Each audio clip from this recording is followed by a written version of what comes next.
Hello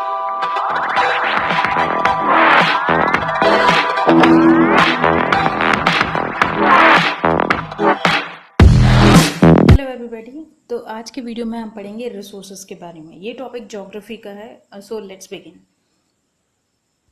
तो सबसे पहले हम जानते हैं कि आखिर व्हाट इज रिसोर्स। रिसोर्स होता क्या है? तो anything that can be used to satisfy a need is a resource. मतलब ऐसी कोई भी चीज़ जो कि हमारी नीड को सेटिस्फाई कर दे, जो हमारी नीड को पूरा कर दे, उसको हम रिसोर्स कह सकते हैं। ठीक है। अब हम ये देखते हैं कि किसी भी चीज़ को रिसोर्स बनाता क्या है। मतलब ये कि अगर कोई चीज़ है तो उसको हम रिसोर्स क्यों कह रहे हैं। तो क्या बनाती है चीज़ को रिसोर्स? सबसे पहली चीज़ है यूटिलिटी। यूटिलिटी को हम यूजेबिलिटी भी कह सकते हैं, उसको यूज भी कह सकते हैं। मतलब ये कि अगर कोई चीज़ हमारे काम की है तो वो हमारा रिसोर्स बन जाती है। जैसे कि फॉर एग्जाम्पल यहाँ आप फोटो में देख सकते हैं कि ये जो सन है ये हमारे लिए रिसोर्स बन गया। क्यों? क्योंकि हम सोलर सेल्स को यूज करके इससे सोलर एनर्जी बना सकते हैं और उसको हम बहुत सारी चीजों के लिए यूज कर सकते हैं। तो इस तरीके से क्या हुआ, सन की जो सोलर एनर्जी है वो हमारे लिए रिसोर्स बन गई। अब इसके और भी एग्जाम्पल्स हो सकते हैं यूटिलिटी के, जैसे कि वाटर हमारे लिए बहुत यूजफुल है, तो वाटर को यूज करके हम हाइड्रो इलेक्ट्रिक पावर जनरेट करते हैं। टेक्स्ट बुक्स हमारे लिए इंपॉर्टेंट है जो कि एजुकेशनल पर्पसेस के लिए यूज होती हैं। इन दिस वे कोई भी चीज रिसोर्स कैसे बन जाती है? बाई यूज और यूटिलिटी और यूजेबिलिटी। Okay, next. कोई भी चीज के लिए रिसोर्स बनने के लिए एक और चीज इंपॉर्टेंट है, वो क्या है? वैल्यू। मतलब किसी चीज की अगर कीमत होगी तो वो ऑटोमेटिकली रिसोर्स बन जाएगा। अब ऐसी कोई भी चीज नहीं है दुनिया में जिसकी कोई वर्थ ना हो, मतलब कीमत ना हो। Nothing is worthless, everything has a worth. तो वैल्यू का मतलब क्या होता है? वर्थ, मतलब कीमत। अब कुछ रिसोर्सेस ऐसे होते हैं जो कि इकोनॉमिक वैल्यू रखते हैं और कुछ ऐसे होते हैं जो कि इकोनॉमिक वैल्यू नहीं रखते। लेकिन इसका मतलब ये नहीं है कि वो इम्पोर्टेंट नहीं है। इम्पोर्टेंट इसलिए है वो क्योंकि वो दोनों ही ह्यूमन नीड्स को सेटिस्फाई करते हैं। ठीक है। कुछ रिसोर्सेज इकोनॉमिकली वैल्यूएबल बन सकते हैं विद टाइम। जैसे कि फॉर एग्जांपल देखिए, जब तक हमें ये नहीं मालूम था कि हम सोलर हीट या सोलर एनर्जी का यूज करके हम सोलर एनर्जी या इलेक्ट्रिसिटी जनरेट कर सकते हैं, तब हमारे लिए सन क्या था? उसका कोई यूज नहीं था। ठीक है। हम उस सन की रेस को क्या यूज करते थे? कपड़े सुखाने के लिए, या फिर हम बोल सकते हैं हमें मालूम था कि ये फसलों के लिए इंपॉर्टेंट है, लेकिन हमने ये नहीं सोचा था टेक्नोलॉजी के डेवलपमेंट से पहले कि इसको यूज करके हम इलेक्ट्रिसिटी भी जनरेट कर सकते हैं। सो यू कैन अंडरस्टैंड कि विद टाइम कोई भी चीज इकोनॉमिकली वैल्यूएबल हो सकती है। अब कौन कौन से फैक्टर्स हैं जो या सब्सटेंसेस हैं जो कि रिसोर्सेस को चेंज करते हैं, मतलब सब्सटेंसेस को रिसोर्सेस में चेंज करते हैं? तो ऐसी कौन सी चीजें? पहली है टाइम और दूसरा है टेक्नोलॉजी। मतलब समय और टेक्नोलॉजी जो है वो किसी भी चीज को रिसोर्स में बदल सकती है। अब टाइप्स ऑफ रिसोर्सेज, मतलब रिसोर्सेज कितने प्रकार के होते हैं? तो हम देखते हैं कि रिसोर्सेज जो है वो 3 प्रकार के होते हैं। First is natural, second is human made and the third is human. अब सबसे पहले हम बात करते हैं नेचुरल रिसोर्सेज। तो नेचुरल रिसोर्सेज क्या होते हैं? तो रिसोर्सेज जो कि ड्रॉ होते हैं from nature and used without much modification are called natural resources. मतलब ऐसे रिसोर्सेज या ऐसी चीजें जो हमें डायरेक्टली नेचर से मिलती हैं और उनको हम कोई भी मॉडिफिकेशन, कोई भी चेंज किए बिना यूज कर सकते हैं, उनको हम बोलते हैं नेचुरल रिसोर्सेज। इसके एग्जाम्पल क्या क्या है? एयर है, वाटर है, सॉइल है, मिनरल्स है। अब हम ऐसे तो यूज नहीं करते ना एयर को कि नहीं हमें तो ऐसी वाली एयर चाहिए, नहीं ना, we use it without modification. So this is called natural resources. अब नेचुरल रिसोर्सेज को हम गिफ्ट्स ऑफ नेचर भी कह सकते हैं। अब नेचुरल रिसोर्सेज भी बहुत सारे डिफरेंट ग्रुप्स में क्लासिफाइड हैं।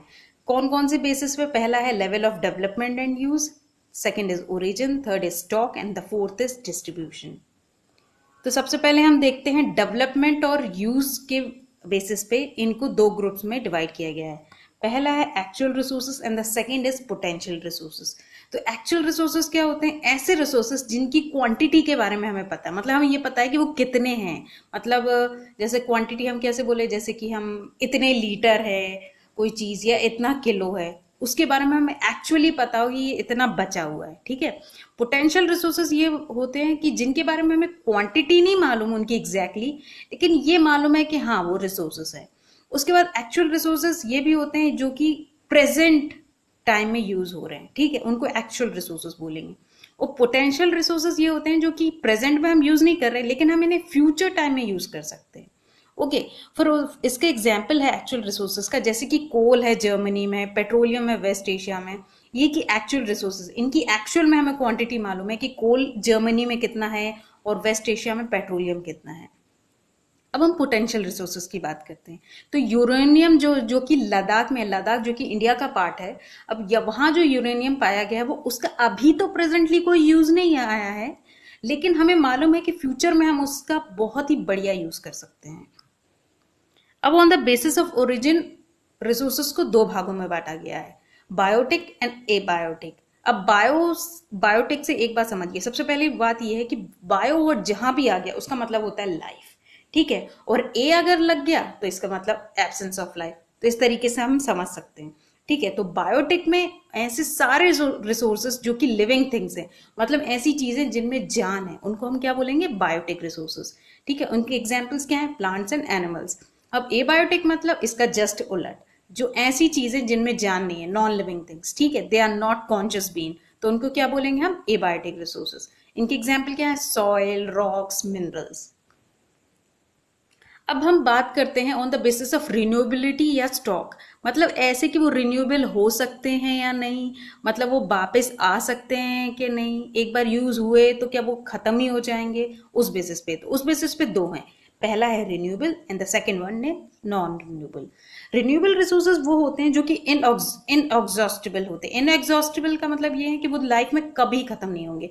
For example solar and wind energy, मतलब ये कि हम इन्हें भले कितना भी यूज कर लें लेकिन ये फ्यूचर में कभी भी खत्म नहीं होंगे, ठीक है। और नॉन रिन्यूएबल मतलब क्या होता है, ऐसे रिसोर्सेस जो कि लिमिटेड स्टॉक में, मतलब जो एक लिमिटेड अमाउंट में है, ठीक है, और अगर ये एक बार एग्जॉस्ट हो गए तो इन्हें रिन्यू होने में या रिप्लेनिश होने में सालों साल, करोड़ों, हजारों साल लगेंगे।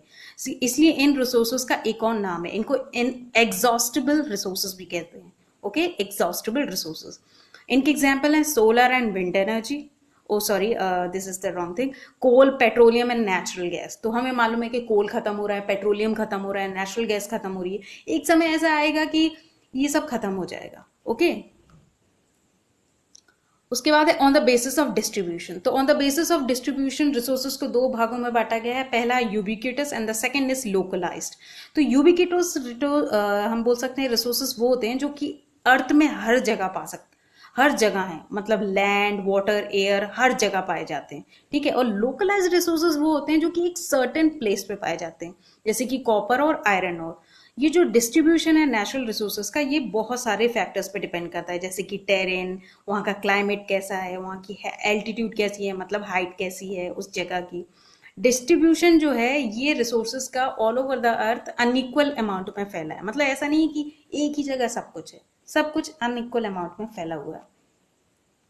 अब हम बात करते हैं सेकेंड टाइप ऑफ रिसोर्सेज जिसके बारे में, जिनको हम बोलते हैं ह्यूमन मेड रिसोर्सेज, ठीक है। अब नाम से ही समझ में आ रहा है, ऐसे रिसोर्सेज जो कि नेचुरली क्रिएट किए गए हैं, ठीक है, by your human beings to produce human useful products are known as human made resources. मतलब ऐसे रिसोर्सेज जो कि हमने नेचर से एक्सट्रैक्ट किए हैं और ह्यूमंस उनको यूज कर रहे हैं, तो उनको क्या बोलेंगे, ह्यूमन मेड रिसोर्सेज, ठीक है। जैसे कि लाइक रोड्स, मशीनरी, व्हीकल्स, ठीक है। टेक्नोलॉजी इसमें बहुत ही इंपॉर्टेंट रोल प्ले करती है, तो हम क्या बोल सकते हैं कि टेक्नोलॉजी क्या है, एक ह्यूमन मेड रिसोर्स है। अब ह्यूमन रिसोर्सेज क्या होते हैं, तो ह्यूमन रिसोर्स मतलब ह्यूमन इंसान खुद एक रिसोर्स है। ह्यूमन रिसोर्स का मतलब होता है number and abilities of people, मतलब कितने लोग हैं और उनकी कितनी एबिलिटी है, उनकी कितनी क्षमता है। पीपल जो है वो ह्यूमन रिसोर्सेस हैं। पीपल अपने नेचर का बेस्ट पॉसिबल यूज करके, अपनी नॉलेज का, अपनी स्किल का, अपनी टेक्नोलॉजी का यूज करके बहुत ही बढ़िया रिसोर्सेस बन सकते हैं। और ह्यूमन को रिसोर्स बनने में कौन हेल्प करता है, एजुकेशन और हेल्थ, ये लोगों को वैल्यूएबल रिसोर्स बनाते हैं। मतलब आप जितने अच्छे एजुकेटेड होंगे, जितनी अच्छी आपकी हेल्थ होगी, उतने ज्यादा आप वैल्यूएबल रिसोर्स रहेंगे। अब what is human resource development, अब हम ये जानते हैं कि ह्यूमन रिसोर्स डेवलपमेंट होता क्या है। तो it refers to improving the quality of people skills so that they are able to create more resources is known as human resource development. मतलब ये कि लोगों की जीने के तरीके या उनकी स्किल्स को इस तरीके से बढ़ा देना, उनकी क्वालिटी को निखार देना, जिससे कि वो बहुत ही वैल्यूएबल बन जाए, तो उसको हम क्या बोलेंगे, ह्यूमन रिसोर्स डेवलपमेंट। अब कंजर्वेशन ऑफ रिसोर्सेस, हम रिसोर्सेस को कंजर्व कैसे कर सकते हैं, ठीक है। What is conservation of resources? Using resources carefully and giving them time to get renewed is called resource conservation. मतलब ये कि रिसोर्सेस को हम बहुत ही बढ़िया तरीके से एक लिमिटेड अमाउंट में जितना हमें चाहिए, जितनी ज़रूरत है उतना यूज़ करें, उसे एग्जॉस्ट ना करें, उसे एक्सप्लॉइट ना करें, उस तरीके को हम क्या बोलते हैं? Resource conservation. और हम उससे इतना भरपूर टाइम दे दें कि वो अपने आप नेचुरली रिन्यूड हो जाए, ठीक है, उसको हम क्या बोलेंगे? Conservation of resource. अब सस्टेनेबल डेवलपमेंट क्या होता है? तो व्हाट इज सस्टेनेबल डेवलपमेंट? तो sustainable development is the development meets the need of present and also conserve them for the future. मतलब ये फॉर द सस्टेनेबल मतलब ये कि हम जब चीज़ों का इस तरीके से यूज़ करें कि वो हमें प्रेजेंटली भी हम बेहतर तरीके से यूज़ कर सकें और हम अपने फ्यूचर के लिए भी उसे कंजर्व कर सकें, तो हम उसे सस्टेनेबल डेवलपमेंट कहेंगे। ऑलराइट, तो बहुत सारी चीज़ें हैं जो कि सस्टेनेबल ये डेवलपमेंट के लिए बहुत इंपॉर्टेंट है। तो कुछ प्रिंसिपल्स हैं जो सस्टेनेबल डेवलपमेंट के लिए इंपॉर्टेंट है। And the first and the foremost is respect and care for all forms of life. जब हम किसी भी चीज़ या कोई भी चीज़ की रिस्पेक्ट और केयर करने लगेंगे तो उसकी वैल्यू अपने आप बढ़ जाएगी, ठीक है, और वो चीज़ अपने आप सेफ हो जाएगी, ठीक है। हम क्या करेंगे? जैसे ही हम चीज़ों की रिस्पेक्ट करना शुरू कर देंगे तो हमारी क्वालिटी, हमारी लाइफ की क्वालिटी अपने आप इम्प्रूव हो जाएगी। और इससे हम क्या कर सकते हैं? इससे एक और इम्पॉर्टेंट चीज़ होगी कि अर्थ की वाइटलिटी और डाइवर्सिटी भी कंजर्व हो जाएगी। इससे हम नेचुरल रिसोर्सेज का डिप्लीशन लो कर पाएंगे, हम अपने पर्सनल एटीट्यूड को चेंज कर पाएंगे, पर्सनल एटीट्यूड को चेंज करके हम अपनी प्रैक्टिसेस चेंज कर पाएंगे टुवर्ड्स एनवायरनमेंट। मतलब जैसे अभी हम एनवायरनमेंट को ट्रीट कर रहे हैं उसको बेहतर तरीके से ट्रीट कर पाएंगे। फॉर एग्जाम्पल अभी जैसे हम डिफॉरेस्टेशन कर रहे हैं, अगर हम लिविंग फॉर्म्स की या ऑल फॉर्म्स ऑफ लाइफ की रिस्पेक्ट करना शुरू कर देंगे तो हम ऐसा नहीं करेंगे। और अगर हमें ज़रूरत पड़ती भी है तो हम रिफॉरेस्टेशन पे ध्यान देंगे कि हम रिफॉरेस्टेशन या एफॉरेस्टेशन करें, ठीक है। और ये सब चीज़ें हमें इनेबल करेंगी कम्युनिटीज़ को, जिससे कि वो खुद अपने एनवायरनमेंट, अपने आसपास के एनवायरनमेंट की टेक केयर करें। अब ये जो एनवायरनमेंट है इसको हम कंजर्व कैसे कर सकते हैं? How it can be conserve? तो इट इज़ आवर ड्यूटी कि हम अपने जो रिन्यूएबल रिसोर्सेज हैं उनको सस्टेनेबली यूज़ करें, उनको बेहतर तरीके से यूज़ करें। Diversity of life on earth should be conserve. जितनी भी वैरायटी है, डाइवर्सिटी मतलब वैरायटी ऑफ लाइफ है अर्थ पे, मतलब कि variety of plants, variety of birds, animals, उन सबको हम बेहतर तरीके से कंजर्व करें क्योंकि वो हमारी लाइफ को सस्टेन करने के लिए बहुत इंपॉर्टेंट है। अपने नेचुरल एनवायरमेंटल सिस्टम को डैमेज करने में मिनिमाइज करें, मतलब हम कोशिश करें कि हम जितना हो सके उतना कम अपने नेचुरल एनवायरमेंटल सिस्टम को डैमेज कम करें। There are many ways of conserving resources. सबसे पहला है each person can contribute by reducing consumption. अब बहुत सारे तरीके हैं रिसोर्सेज को कंजर्व करने के, लेकिन सबसे इंपॉर्टेंट और बहुत ही ईजी तरीके ये हैं कि अगर एक एक इंसान भी अपने कंजम्पशन को कम कर देगा और चीज़ों को रिसाइकिल करना शुरू कर देगा, चीज़ों को रीयूज़ करना शुरू कर देगा, तो नेचर अपने आप, एनवायरनमेंट अपने आप कंजर्व हो जाएगा। अब कुछ इंपॉर्टेंट टर्म्स देख लेते हैं। सबसे पहले हम देखते हैं पेटेंट। तो व्हाट इज पेटेंट? तो पेटेंट क्या होता है? It means the exclusive right over any idea और इन्वेंशन। मतलब ये एक एक्सक्लूसिव राइट रहता है किसी भी एक आइडिया या फिर आपने जो कोई चीज़ इन्वेंट की है उसके लिए, ठीक है। जैसे फॉर एग्जाम्पल आपने कोई ऐप इन्वेंट किया है, आपने कोई फॉर एग्जाम्पल पेंसिल इन्वेंट की है, तो वो आप पेटेंट करा लेंगे तो आपको वो एक एक्सक्लूसिव राइट हो जाएगा। मतलब ये कि आपकी परमिशन के बिना उसे कोई यूज़ नहीं कर सकता। फिर हम बात करते हैं व्हाट इज टेक्नोलॉजी। तो technology is the application of latest knowledge and skill in doing और मेकिंग थिंग्स। मतलब हम लेटेस्ट टेक्नोलॉजी और नॉलेज का यूज़ करके चीज़ों को बेहतर तरीके से कर सकें, उसको हम क्या बोलेंगे? टेक्नोलॉजी। अब हम ये जानते हैं स्टॉक ऑफ रिसोर्सेज क्या होता है। तो it is the amount of resources available for use. मतलब ये कि जितना अमाउंट रिसोर्सेज का अवेलेबल है, हम जितना यूज़ कर सकते हैं उसको हम स्टॉक ऑफ रिसोर्स कर सकते हैं, ठीक है। फिर सस्टेनेबल डेवलपमेंट क्या होता है, जो मैं पहले बता चुकी हूँ आपको, लेकिन I will tell you again. Carefully चीज़ों को यूज़ करना, रिसोर्सेज को यूज़ करना, जिससे beside meeting the requirements of the present also takes care of future generations. मतलब ये कि हमारी प्रेजेंट की रिक्वायरमेंट्स को भी पूरा करे लेकिन हमारी फ्यूचर जनरेशंस के लिए भी वो चीज़ें बेहतर बनी रहे, ठीक है। Okay, thank you so much.